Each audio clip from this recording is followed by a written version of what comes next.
Agradezco la invitación de la Junta Distrital número 6 de aquí de Santiago, así como a todos mis compañeros consejeros electorales de los distintos órganos desconcentrados del instituto, a los estudiantes de esta escuela universitaria, a los representantes de partidos políticos, a compañeros vocales y personal que nos acompaña en general. Antes de entrar al tema que hoy nos va a ocupar, que van a ser las campañas electorales y libertad de expresión, para este proceso electoral nuevo, dicen que todos los procesos son siempre diferentes, pero este es demasiado diferente a cualquier proceso.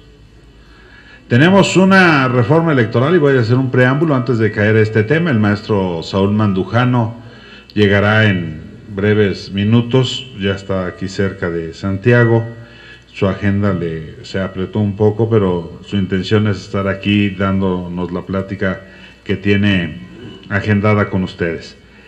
El proceso electoral del Estado de México y el proceso electoral nacional que se vive, y digan cómo expreso, un proceso electoral nacional, no un proceso electoral federal. Un proceso electoral nacional y un proceso electoral local, con algunas circunstancias diferentes. En procesos pasados era un proceso electoral federal que respondía a la federación, y hoy responde a una nación, y esta nación responde a una conformación por estados y entidades bajo un sistema jurídico diferente. Cada nivel de gobierno, sea la federación, tenía su propio código electoral federal, el COFIPE, un instituto federal electoral, y estos fueron modificados de acuerdo a la perspectiva de la legislatura del Congreso de la Unión, Cámara de Diputados y de Senadores, y transforman a un instituto federal a un instituto nacional. ¿Cuál es la diferencia entre uno y otro? La diferencia está en que había una normatividad para cada ámbito de gobierno, y ahora hay normatividad que se da a todos los ámbitos de gobierno. Me explico, el COFIPE aplicaba exclusivamente para el ámbito federal. Hoy día, la LEGIPE, es la Ley General de Instituciones y Procedimientos Electorales, aplica para todos los estados de la República y el ámbito nacional. Cambia la visión y entonces la forma de hacer los procesos electorales viene a modificarse, porque si bien es cierto, vamos en procesos diferentes, tenemos procedimientos iguales. Por ejemplo, la capacitación, la integración de casillas, la ubicación de casillas, el Estado de México tenía las formas de acuerdo al Código Electoral del Estado de México y de forma independiente desarrollaba esta tarea. Con la reforma electoral a nivel constitucional, como en la LEGIPE, la nueva normatividad establece que el Instituto Nacional Electoral dictará las medidas de cómo se va a realizar las acciones y el procedimiento para la ubicación de casillas. Y quien lo realiza es el Instituto Nacional Electoral, y nosotros damos un seguimiento y vigilancia de que las cosas tengamos una coincidencia en todos los criterios de vigilancia.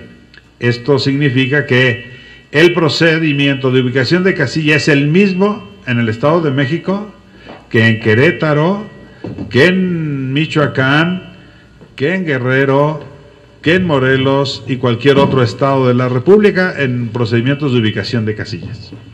Si hablamos le damos la más cordial bienvenida al maestro Saúl, consejero electoral de nuestro Instituto Electoral. Bienvenido, maestro. Y entonces este procedimiento nos lleva a tener una sola acepción de lo que es el proceso electoral. Integración de casillas. Nosotros teníamos una insaculación del 20%, por decir algo, del listado nominal.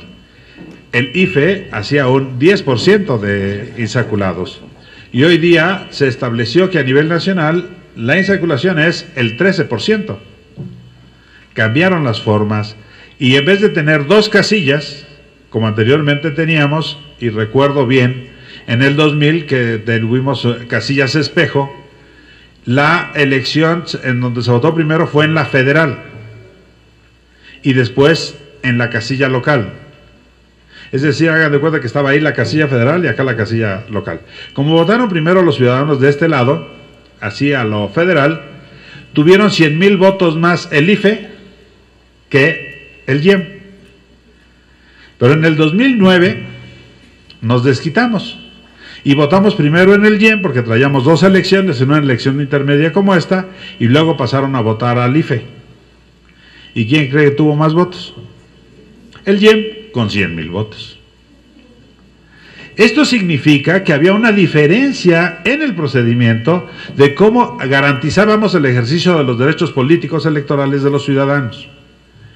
Y creo yo que una de las visiones de tener procedimientos similares, y considero yo que nos llevan a una relación interinstitucional muy fuerte entre el INE y el organismo público local de cualquier entidad, dígase en este caso el IEM, es que tengamos una sola casilla. El proceso pasado, en el 12, se instalaron funcionarios de casilla a las 8 de la mañana, por decir números redondos, 70,000 con el IEM y 70,000 con el IFE. ¿Cuántos funcionarios eran? 140,000. Hoy, para esta elección, con 1,000 y 1,400 casillas más, los funcionarios que se van a instalar a las 7:30 de la mañana el día 7 de junio van a ser aproximadamente 112,000. Con mucho más casillas, me van a decir, ¿y entonces qué pasa, Rafael? Lo que pasa es que en vez de tener 4 funcionarios cada casilla, son 6. Y eso hace que tengamos un trabajo interinstitucional donde estamos trabajando conjuntamente el INE, que por cierto está desarrollando en este momento la segunda insaculación y está designando a los funcionarios de mesa directiva de casilla, que en número va a designar algo así nada más como 161,000, con 6 propietarios y 3 suplentes. Si eso es la mesa directiva de casilla, imagínense ahora el día de la jornada, ya están los que van a contar los votos y garantizar que el voto cuente y se cuente conforme es emitida la voluntad. Pero necesitamos, por otro lado, quien supervise que el trabajo en la casilla se haga bien. ¿Y quién lo puede supervisar? ¿O quién vigila? Yo aquí veo a un amigo que me está echando el ojo y dice, ¿estará diciendo verdades o no? Lo estoy vigilando a ver qué dice los representantes de partidos políticos. ¿Cuántos partidos políticos hay en el Estado de México? 11, 10 con registro nacional y 1 de carácter estatal. Y van a acreditar 4 representantes, 2 propietarios y 2 suplentes, en 18,200 casillas, algo así como 860,000 representantes. Si sumamos al número de funcionarios que van a instalarse a las 7:30, juntamos nada más 990,000. De 11,016,000 ciudadanos inscritos en lista nominal. Es decir, el 9% estará vigilando y haciendo la recepción. Pero queremos llegar al 1,000,000 de personas. Ni una vez saldrán los observadores electorales. Le pregunto a los muchachos si ya tienen su credencial. O bien a los amigos hay que invitarlos.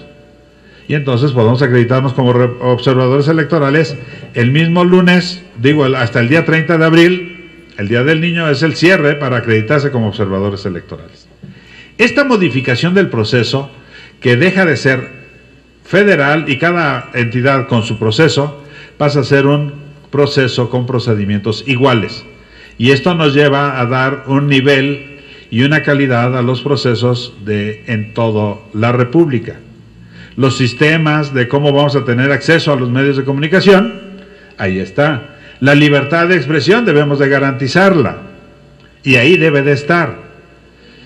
El día domingo, si la memoria no me falla, se iniciaron las campañas de los diputados federales, o candidatos a diputados federales, donde en el Estado de México les quiero decir que a nivel coalición, hay una coalición en 40 distritos que es PRI-Verde, y hay en 22 distritos, si no me falla la memoria, PRD-PT.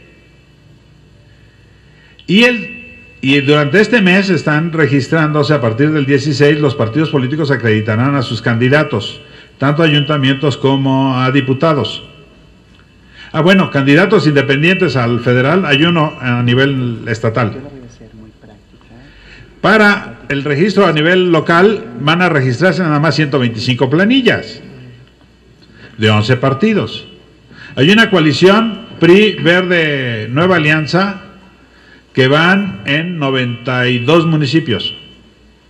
Otra coalición, PAN, PT, que van en 62 municipios.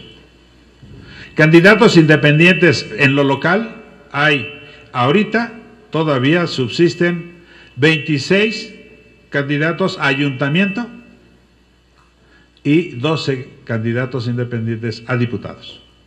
Así es que no van a decirme que no tienen por quién votar. Lo que tenemos que tener es la voluntad de salir a participar. Pero como yo ya no los quiero aburrir con datos del proceso, y lo que tenemos que aprender es cómo vamos a desarrollar las campañas electorales y en qué tiempo tenemos para poder programarnos y cuántos spots vamos a chutarnos, por un lado, y por otro, qué es la libertad de expresión y cómo la estamos garantizando. Y ese es un reto enorme en este proceso. Ya no el del Estado de México, ya no el del INE, sino el proceso de conformación de los órganos de poder de la nación y de nuestro Estado. Dejo con ustedes al maestro Saúl Mandujano, consejero electoral del Estado de México, del Instituto Electoral. Bienvenido, maestro, te dejo el micrófono.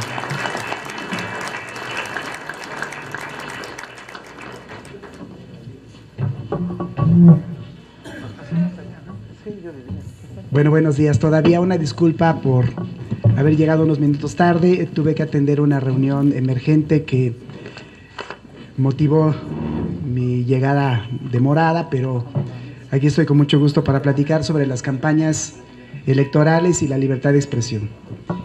Y quisiera empezar dándole las gracias a Rubén por la invitación a participar con ustedes y plantearles algunos casos prácticos que seguramente están ya viendo por televisión y escuchando por radio. Escucharon seguramente un spot del PAN en donde le preguntaba a un ciudadano que qué opinaba de que el presidente del PRI usara un reloj de 2 millones de pesos, ¿no?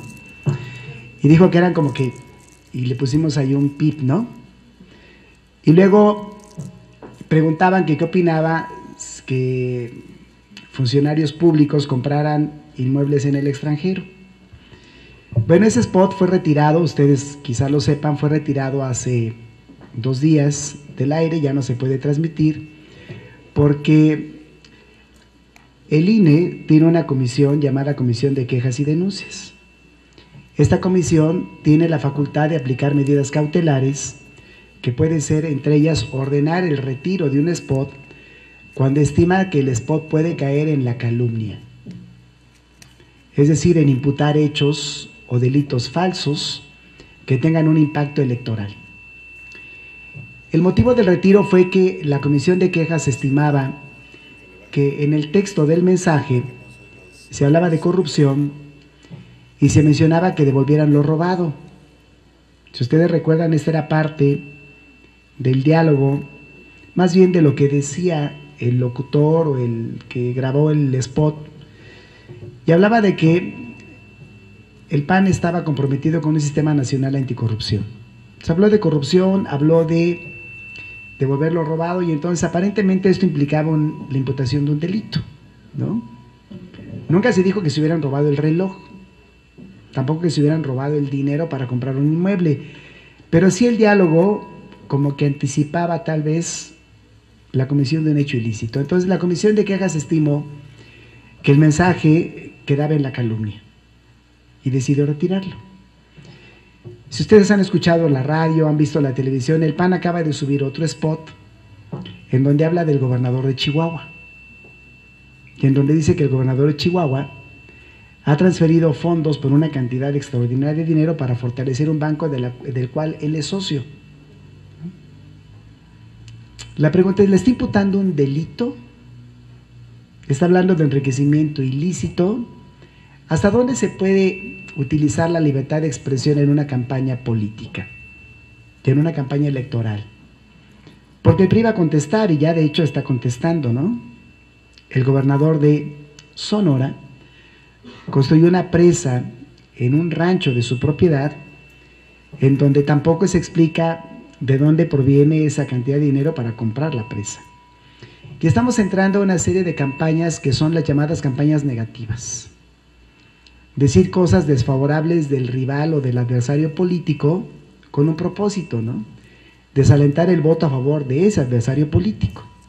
No todas las campañas tienen el propósito de promocionar el voto propio, sino también desalentar el voto ajeno. Yo les quiero preguntar, ¿este tipo de mensajes ayuda al ciudadano a reflexionar su voto?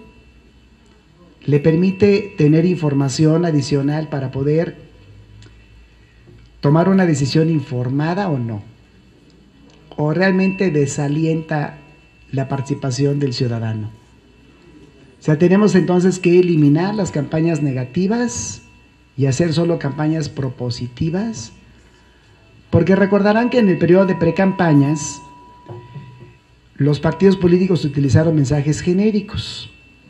Vuelvo, el PRI, por ejemplo, usó una campaña en donde decía que no se ha vivido tan mal, ¿no? Y que hay noticias buenas. Bajó el recibo de la luz, ¿no? Se repartieron tabletas, ¿no? Son mensajes que hemos venido escuchando, ¿no?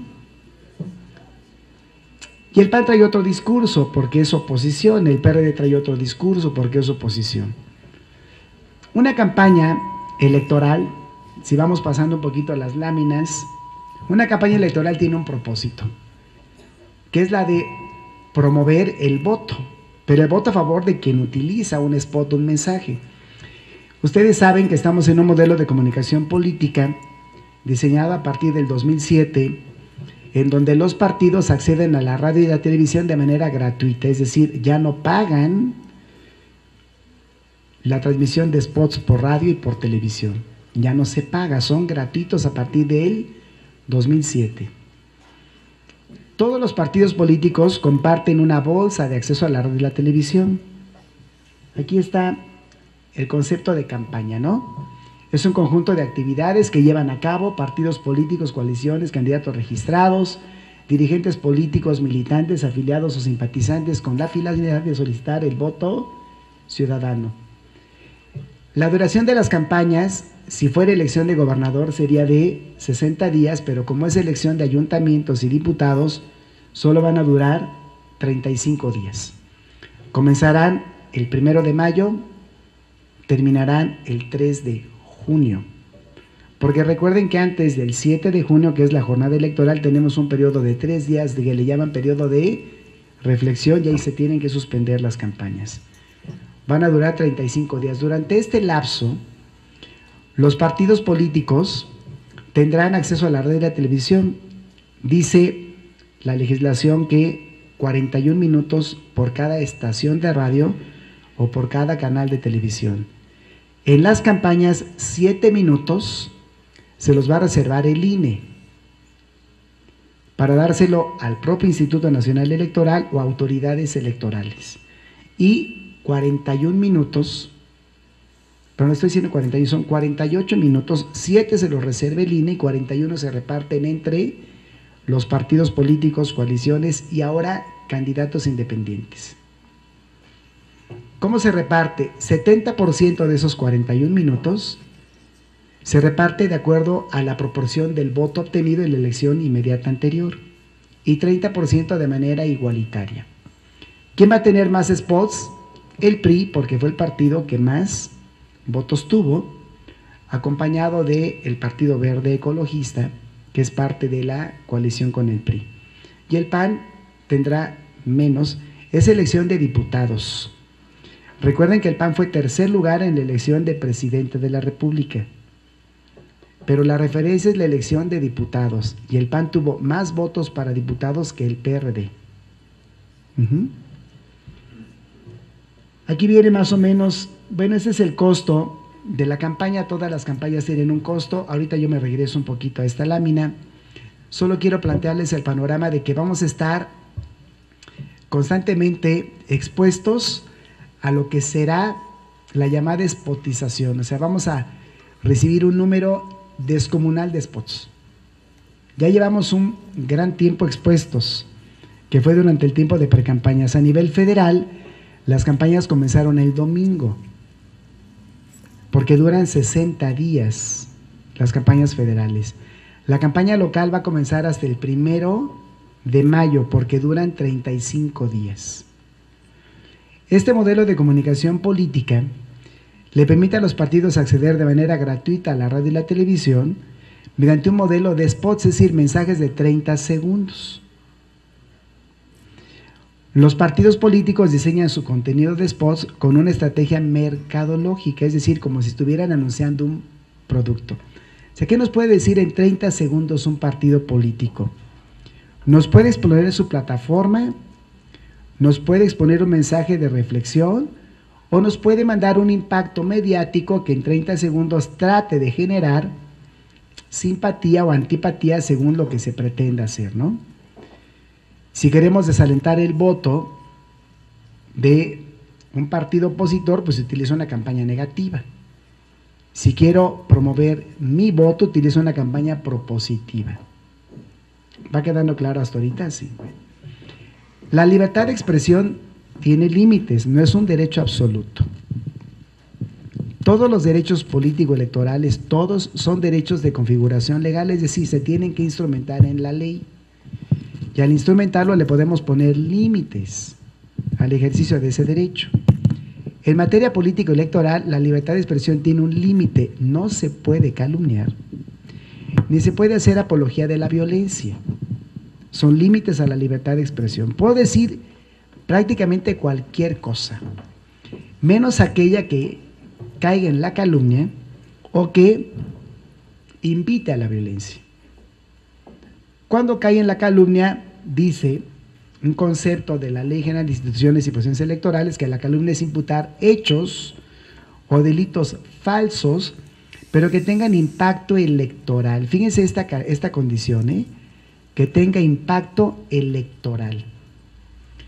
Si yo digo que el presidente nacional del PRI porta un reloj de 2 millones de pesos, la pregunta es, ¿le estoy imputando un hecho falso?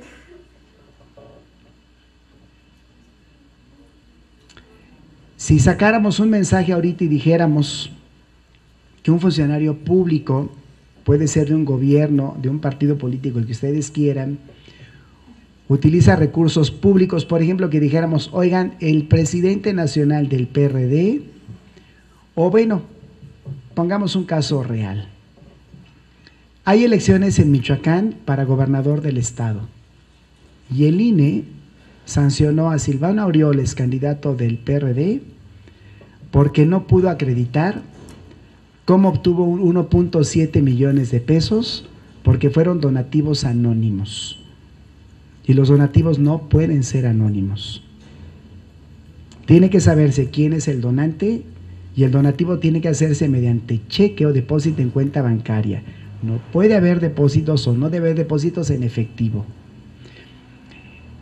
El INE detectó que 26 donantes a la campaña de Silvano Aureoles no existen.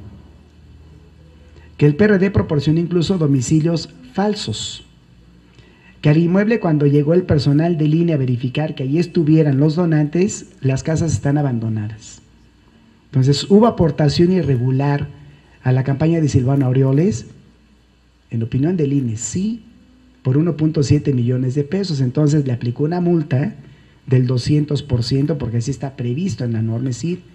Le impuso una multa al PRD de 3.4 millones de pesos. Imagínense entonces que ese detalle lo usa María Luisa Calderón, candidata también al gobierno de Michoacán, y dice que en la campaña de Silvano Aureoles hay recursos de procedencia ilícita. ¿Está imputando un hecho falso? ¿Tiene impacto electoral? ¿Estamos cayendo en la calumnia? ¿Se van dando cuenta de lo delicado que es imponer un límite a la libertad de expresión? Tal vez, si no dijera de procedencia ilícita, pero dijera de procedencia irregular, ya no estamos imputando un delito, ¿no? Si decimos de procedencia ilícita, tal vez sí estamos imputando un delito, pero si decimos de procedencia irregular, seguramente no. Los partidos deben cuidar entonces el contenido de sus mensajes para que no excedan el ejercicio de la libertad de expresión. Pueden decir muchas cosas, pero no pueden decir todas, porque la libertad de expresión tiene límites. Pero contrario a lo que se puede pensar, yo les hice una pregunta al principio, diciéndole si a ustedes les ayuda una campaña negativa a reflexionar el voto. Yo creo que sí, les puede ayudar a reflexionar el voto.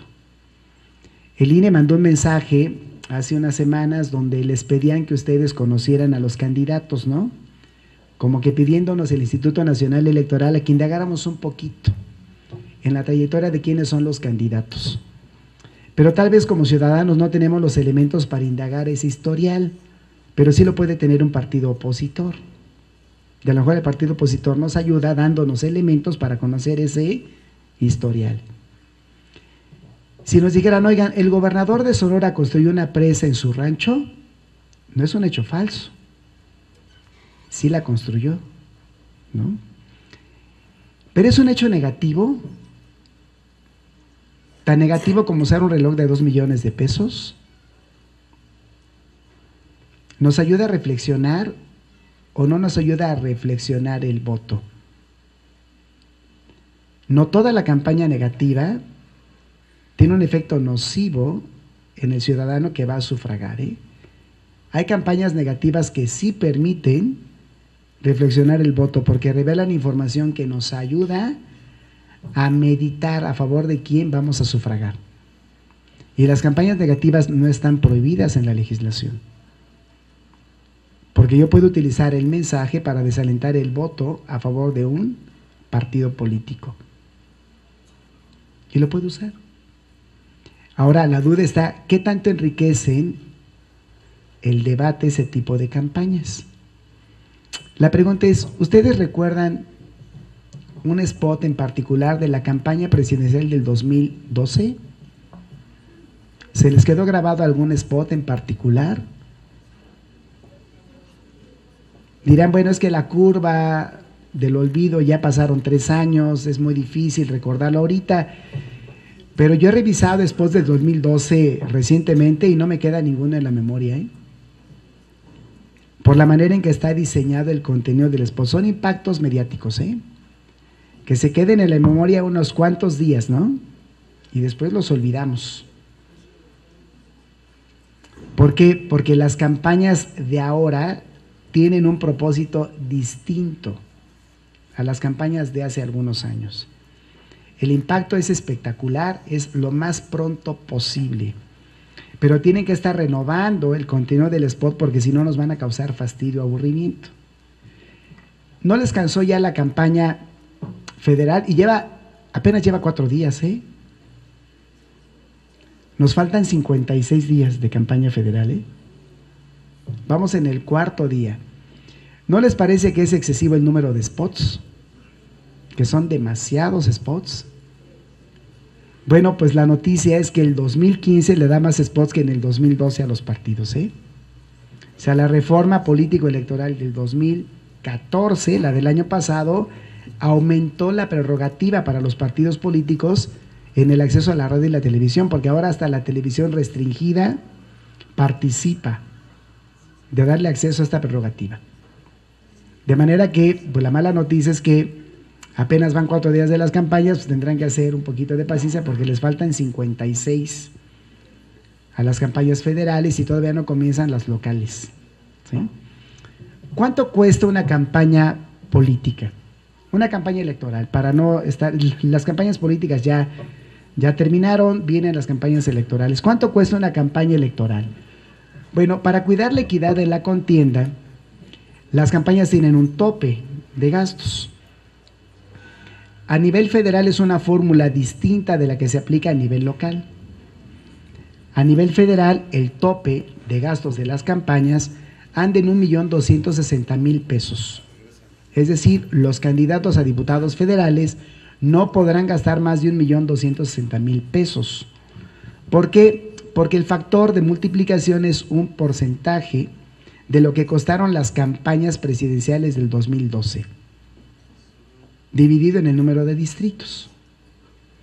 La campaña local toma un porcentaje del salario mínimo, el 0.34% del salario mínimo en el estado, y lo multiplica por el número de ciudadanos del municipio o del distrito en el cual se va a llevar a cabo la campaña. Entonces, no cuesta lo mismo la campaña para presidente municipal de Catepec que la campaña para presidente municipal de Santiago Teanguistenco. Tienen un costo diferente porque el factor de multiplicación es el número de ciudadanos inscritos en la lista nominal de ese municipio, pero tienen un tope, no deben rebasar el tope. ¿Qué pretende el tope? Pretende la equidad de la contienda, que los partidos no saquen ventaja por tener más capacidad económica. No puedes, aunque tengas más dinero, no lo debes gastar en una campaña porque te pusimos un tope de gastos, cuidando la equidad de la contienda. Si se rebasa ese tope de gastos, la reforma del 2014 incorporó una nueva causal de nulidad de la elección. Si lo rebasas por más del 5% y la diferencia entre el primero y el segundo lugar es menor al 5%, puedes incurrir en una causal de nulidad. Se puede invalidar la elección. Esta causal específica no estaba contemplada en la legislación federal, ahora ya lo está, pero en la legislación local estaba ya de manera parcialmente contemplada. Hoy se expresa, si rebasas el tope de gastos de campaña, puedes quedar en un supuesto que invalide la elección, porque rompes con el principio de equidad en la contienda. Entonces tenemos ya tres elementos básicos. Uno, ¿qué son las campañas? Sirven para solicitar el voto ciudadano. ¿Cuánto duran? Las campañas duran 35 días y elección municipal o distrital en el Estado de México, duran 60 días en este momento las elecciones federales. ¿Cuánto es el tope máximo que se puede gastar en las campañas? A nivel federal, 1.260.000 pesos. A nivel local varía según el distrito y varía sobre todo, si es municipal, según el municipio. ¿Hasta aquí va claro? Sí. ¿Qué actos puedo hacer en una campaña política y en una campaña electoral? Puedo hacer muchos actos. Aquí está el tope de gastos, ¿no? El tope de gastos a nivel estatal, 0.34% del salario mínimo por el número de ciudadanos inscritos, yo les dije lista, en el padrón electoral, ¿no? Es el tope de gastos de campaña. El total para 125 municipios del tope de gastos son, pues algo así como 3.588 millones de pesos, ¿no? Entre 125 municipios, ¿eh? O sea, no quiere decir que se pueda gastar en uno solo. Es mucho dinero, ¿no? Entonces, aquí tenemos cuál es el costo para diputados locales en 45 distritos, 255.605.691. Son más o menos cifras que se están estableciendo para el Estado de México.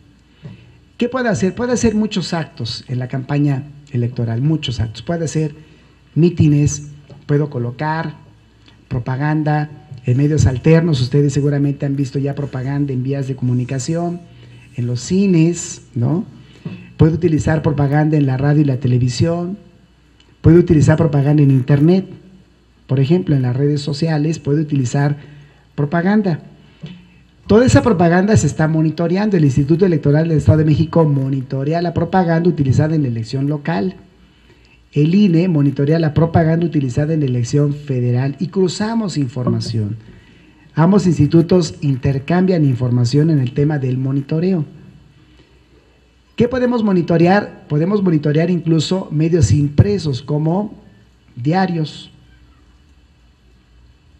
El Instituto Electoral del Estado de México tendrá una sesión la próxima semana en donde se va a rendir el informe final del monitoreo a precampañas. Vamos monitoreando y vamos generando elementos para que en materia de fiscalización se pueda contabilizar con base en el monitoreo, que es un elemento de valoración, ¿Cuánto se pudo haber gastado en una campaña electoral? Ahora, solo el INE tiene la facultad de fiscalizar a los partidos políticos tanto en elecciones federales o nacionales como elecciones locales. La fiscalización ya es una actividad centralizada, ya la tiene solo el Instituto Nacional Electoral. Es el INE quien va a determinar si en una elección municipal en el Estado de México se rebasó el tope de gastos de campaña. No lo hará el Instituto Electoral del Estado de México, no nos corresponde hacerlo a nosotros. Le corresponde al INE porque está centralizada la facultad fiscalizadora. Pero el INE está perfeccionando el mecanismo de fiscalización. Repito, indagaron de dónde llegaron donativos para la campaña de Silvano Aureoles, y el INE verificó los domicilios que proporcionó el PRD de los donantes y comprobó que eran domicilios abandonados. O sea, fíjense cómo el INE tiene ahora un mecanismo de fiscalización. Es un gran desafío porque tiene que fiscalizar prácticamente en tiempo real. Ya no es como en el pasado, que la fiscalización tardaba meses después de haber terminado la campaña y después de haber sido electo el candidato. Hoy tiene que hacerse en tiempo real, porque como una causal de nulidad de la elección es el rebase de topes de gastos de campaña, el INE tiene que proporcionar los elementos oportunamente para que los tribunales competentes determinen si efectivamente hubo rebase y si el rebase fue determinante y se configura una causal de nulidad. ¿He sido claro hasta ahorita? ¿Sí? ¿Le van captando? Bueno. ¿Cómo se diseña una campaña electoral? Que es la parte a donde yo quiero llegar, un poquito aquí, ¿no? Fíjense el número de promocionales, qué bueno, César, que lo dejaste ahí. ¿Cuántos spots va a administrar el INE en el 2015? 41.388.000 spots. Esos son los que vamos nosotros a escuchar o ver, ¿eh? 41.338.000 spots. Claro, en un lapso de precampañas, intercampañas y campañas electorales. Pero aumenta el número de spots en las campañas porque sube el tiempo de exposición de los partidos. Son 41 minutos. Imagínense la cantidad de spots que podemos escuchar por cada estación de radio y televisión durante 41 minutos diarios. Si los spots duran 30 segundos, ¿no? Son 82 spots por cada estación de radio y televisión al día. Y el diseño del spot es, como se los menciono, un impacto mediático, un impacto espontáneo, que trate no de invitar a la reflexión, sino al impulso. Esa es la estrategia. Impulsar el voto y no tanto reflexionar el sufragio, ¿no? Podemos incluso decidir el domingo 7 de junio si cambiamos nuestra voluntad de sufragar por un partido o por otro. Yo les quiero preguntar algo colateral. Están muy preocupados los partidos porque el 7 de junio juega la selección de México contra Brasil, ¿no? Y entonces el INE está explorando con la Federación Mexicana de Fútbol si podría moverse el horario del juego de fútbol, ¿no? Ponerlo en la noche, ¿no? En lugar de jugar a media tarde, porque si juegan en la tarde, la pregunta es, ¿van a votar o van a ver el juego de fútbol? ¿No? Si estamos desalentados, pues igual veríamos el partido. Yo creo que la ciudadanía mexicana tiene la suficiente madurez para decir, primero voto y luego ve el juego, ¿no? ¿Sí? O sea, primero sufrago y luego ve el partido de fútbol. Pero si me lo ponen a las 8 de la noche, pues ya no interfiere en la elección, ¿no? Porque a las 8 de la noche ya cerraron las casillas porque cierran a las 6 de la tarde, ¿no? Pero fíjense con qué cantidad de factores colaterales estamos jugando el día de la jornada electoral, ¿eh? El día de la jornada electoral ya no puede haber campaña. Recuerden que se suspende 3 días antes para que tengamos un periodo de reflexión, ¿sí? Para que podamos reflexionar. Pero las campañas, vuelvo al contenido inicial, explotan a veces con exceso una libertad que es la libertad de expresión. Se los mencioné, quiero insistir, todas las libertades son limitadas. No hay ninguna libertad absoluta, ¿eh? Todas las libertades tienen un límite en su ejercicio. El único derecho fundamental que no tiene un límite es el derecho a no ser torturado. Es el único. Y así está previsto en un tratado internacional. Es el único derecho que no admite limitación. Todos los demás son derechos que al configurarse en la ley se les puede poner un límite de ejercicio. La libertad de expresión tiene límites de ejercicio y en materia electoral la calumnia es un límite a su ejercicio. La incitación a la violencia es un límite a su ejercicio. ¿Ustedes verían bien que un partido político saliera ahorita a pedir que no votáramos? Que el ciudadano no votara, que nos pidiera un partido político, voten nulo. O sea, cuando vean, mejor anulen el voto, no se lo den a nadie. Pues no lo puede hacer. ¿Por qué? Porque ese mensaje tendría que ser retirado, porque la intención de la campaña, ¿cuál sería? Promover el voto, ¿no? Si un partido político sacara un spot ahorita que invitara a los ciudadanos a que no votáramos, se puede aplicar una medida cautelar y retirarlo. Dirán, ¿y por qué lo transmites? Porque no hay censura previa. Fíjense a lo que quiero llegar, ¿eh? El INE puede subir a su página de internet antes de que se transmitan cuál es el contenido de los spots que va a pautar, ¿eh? Lo podemos ver antes de que se transmita. Un partido político puede ver el contenido de un spot de un partido rival antes de que se difunda el spot. Pero aún y cuando lo vea antes y diga, es que me va a calumniar, no puedes evitar que se transmita, porque no hay censura previa. Tienes que esperar que se transmita el spot y una vez que se transmite, entonces sí pedir la medida cautelar. En que a la brevedad, ¿qué tan breve es? Voy a ponerles un caso. El PRD sacó un spot utilizando la imagen de Joaquín López Dóriga, ¿se acuerdan? ¿Sí? Y Joaquín López Dóriga, ¿saben a qué hora pidió la medida cautelar? A las 8 de la mañana. Solo llevaba 2 horas de haberse transmitido el spot. 2 horas. Lo pidió a las 8 de la mañana. Y ese mismo día, a media tarde, el spot ya se había ordenado que se retirara.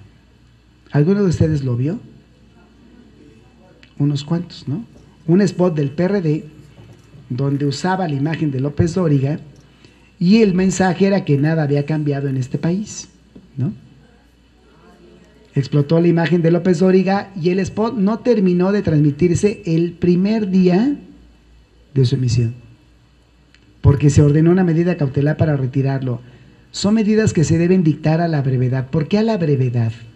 Porque las medidas cautelares parten de la apariencia de un buen derecho. ¿A qué buen derecho tenía acceso López Dóriga? Pues a que no se explotara su imagen con un mensaje negativo, ¿no? Puede ser el derecho al honor, el derecho a la honra, puede ser el derecho a la privacidad. Son derechos que deben tutelarse y ponerle límites a la libertad de expresión. De manera que no puedo decir cualquier cosa, tengo un ejercicio limitado. ¿Puedo decir cosas negativas? Claro, no todas las cosas que digo deben de ser positivas, porque mi campaña puede ser para desalentar el voto a favor de un candidato, y para desalentarlo puedo decir cosas negativas de él, sí, siempre y cuando no le impute hechos falsos con un impacto electoral. Pero si el hecho no es falso, ¿lo puedo decir aunque no sea positivo? Sí. ¿Y puede ayudar a reflexionar el voto? Sí. Si yo les digo en un spot, oigan, el candidato de Nueva Alianza es un colaborador muy cercano de la maestra Elbester Gordillo, ¿no? ¿Por sí solo es un hecho negativo? O sea, el simple hecho de relacionarlo con Elbester Gordillo ya es un hecho negativo. Es un hecho por la simple mención. Si yo digo que es cercano colaborador, ¿cuál es mi intención si lo menciono al candidato opositor? pues que la gente pueda relacionar con una persona de no muy buena fama al candidato que yo relaciono con esta líder magisterial para que no voten a favor de él. ¿Y esa mención se debe retirar del aire? ¿Debemos aplicar una medida cautelar? ¿Se van percatando qué delicado es establecerle límites a la libertad de expresión? Sí los existen, sí, por supuesto que existen, la ley los contempla, el artículo 6º de la Constitución le pone límites a la libertad de expresión. Donde hay que tener mucho cuidado es cómo establecemos ese límite. Porque el riesgo es de poner muy debajo el margen de tolerancia y censurar con demasiado rigor una serie de contenidos político-electorales que en opinión de quienes aplican la medida cautelar tal vez sí procedía. Pero a ver, vamos a terminar con el ejemplo. El INE ya decidió que el mensaje del PAN sobre los relojes debe ser retirado de los medios de comunicación y dio un plazo para que se retirara. Pero el PAN puede impugnar la decisión de la Comisión de Quejas y Denuncias y puede irse a la Sala Superior del Tribunal Electoral de la Federación. Y la Sala Superior puede encontrar que la medida cautelar del INE es inadecuada.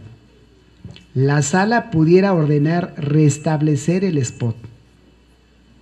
Es una decisión jurisdiccional.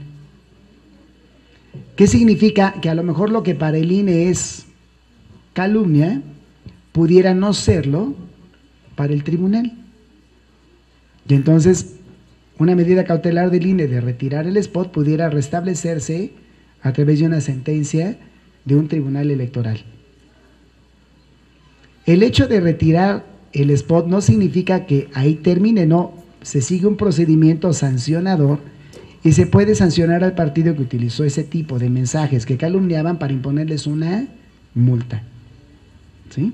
Hay que cuidar la contienda electoral. Es cierto que la legislación habla de una contienda electoral propositiva. Bueno, sería lo ideal que fuera propositiva. Pero a veces genera más impulso lo negativo que lo positivo, ¿eh? Ya hace rato yo les mencionaba, los spots tratan de motivar un impulso, no una reflexión. Un impulso. El ciudadano mexicano no reflexiona de manera muy amplia su intención de voto, porque a veces decidimos por impulso. Tenemos un porcentaje de voto volátil que el día de la jornada electoral puede cambiar.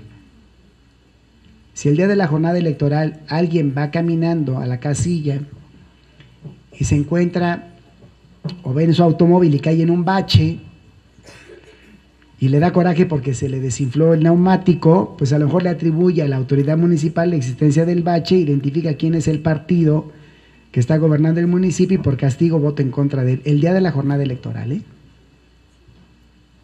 Puedo cambiar mi intención de voto.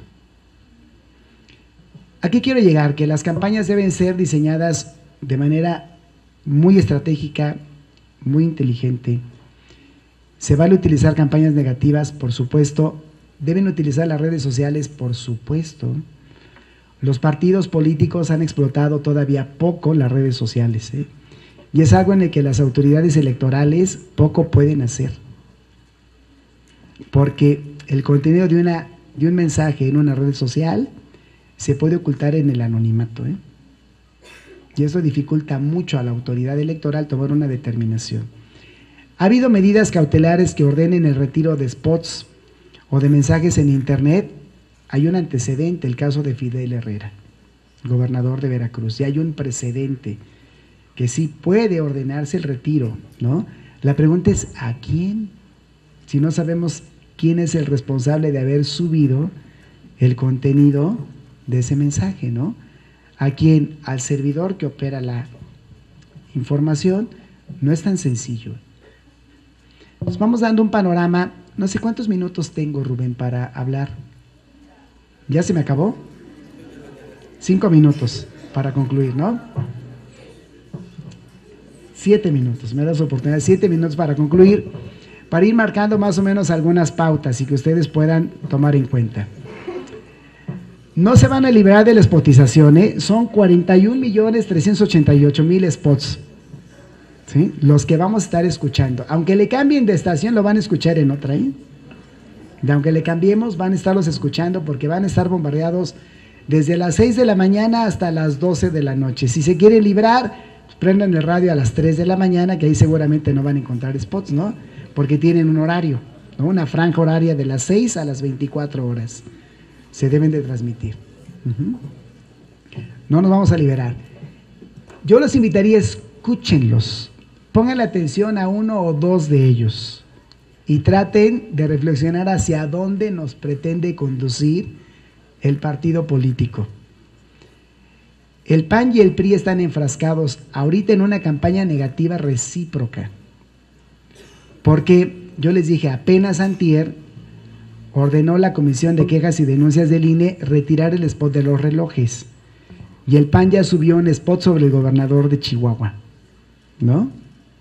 Y la manera en que está, según el PAN, financiando a un banco del que él es socio, y lo hace con recursos del estado de Chihuahua, y da la cifra, dice 80,000 millones de pesos, ¿no? El PRI está contestando con otro spot sobre el gobernador del PAN en Sonora, y habla de la construcción de una presa en un rancho particular. Y así podemos ir viendo cómo van a subir. Bueno, les pongo un ejemplo que tuvo que tomar una medida cautelar el Instituto Electoral del Estado de México. El PRD colocó una serie de anuncios panorámicos en la carretera México-Toluca. Y decía, a grosso modo un ejemplo, decía, vas entrando al Estado de México, donde el pasaje cuesta el doble de lo que vale en el Distrito Federal, ¿no? Colocó. Igual no está diciendo un hecho falso, ¿no? ¿Se vale usar este tipo de propaganda? Sí, es válido. Pero de repente aparecieron 5 espectaculares idénticos a los del PRD, usando el emblema del PRD, que decía, estás entrando al Estado de... Copió el mensaje del PRD, pero para destacar un logro del PRI, ¿no? ¿Qué pidió el PRD de inmediato? Pues que bajáramos esa propaganda apócrifa, porque no fue colocada por el PRD, sino por un acomedido que utilizó el emblema del PRD, pero para destacar un logro del gobierno del Estado de México.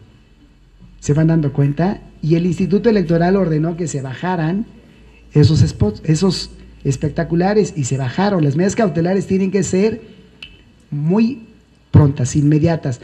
¿Cuál es la intención de la medida cautelar? Preservar. Y para preservar hay que actuar con inmediatez, ¿no?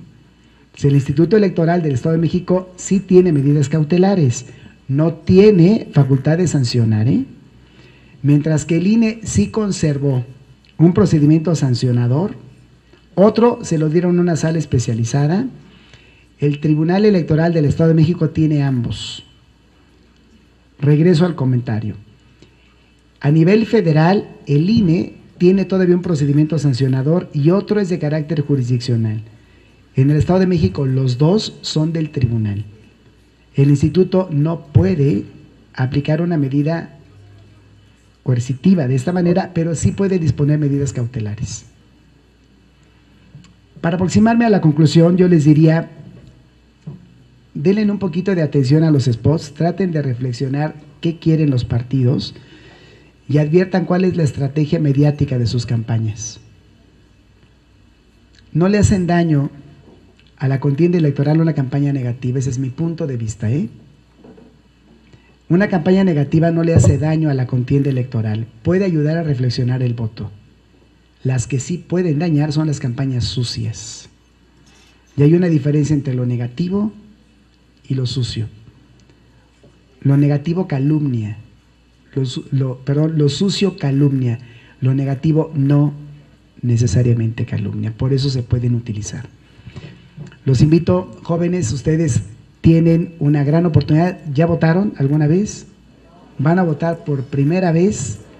Bueno, pues los invito a que reflexionen. Les voy a dar un dato para que puedan votar o para que se animen a votar.